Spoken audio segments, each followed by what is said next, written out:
市长魏哲、新市区长张荣哲、立委陈廷辉以及真侪民意代表，做伙看到在地长辈欢喜体验咸水溪排水3号桥的完工启用。这座桥是新市区连接安南区、安定区以及南科周边的重要干道。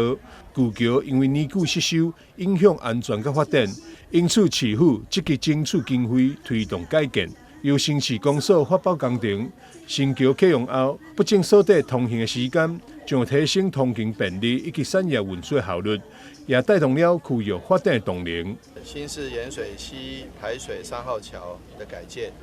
那这个总共非常感谢水利署六合分署，那拨了经费4100万，加上市政府配合的款项4500万，总共花了8753万，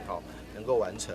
那1年就完工，那非常感谢，没有如期如职，而且还提前完工，能够提前通车，这个非常感谢，也能够提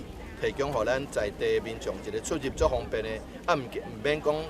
做大水，也是讲风台的时阵都爱封桥，这掌管个变化分得快，所以大家拢足方便。希望这个所在能够提供给更多的好朋友，尤其是这南区大刚每天在南科上下班的好朋友，那更方便、更便捷的交通道路。请检查。出席通车剪彩立委陈廷辉表示，以前的桥有设计桥墩容易被树枝而不塌掉的，现在新桥袂有这个问题，而且桥面扩大，增加交通以及排水方便，地方是相当乐见。以前桥断面下骹拢有迄个桥墩，拢会太革命，都是有这个阻碍物啦、垃圾啦、树啦、树枝草啦，今嘛你看刚过之后都没有落墩，所以规个咱的断面非常的畅通，而且呢，咱的桥嘛放大，咱的桥面嘛放大了，交通特别方便，所以这未来带予咱南科的通行加一个方便性，排水方便性。交通方便性，嘛，互咱大家看了，就感觉讲真欢喜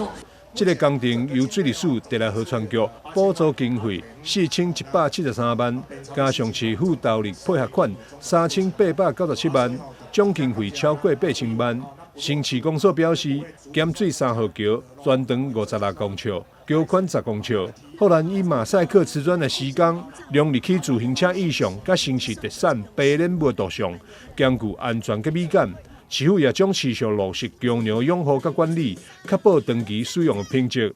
台南新闻张秀伟采访报道。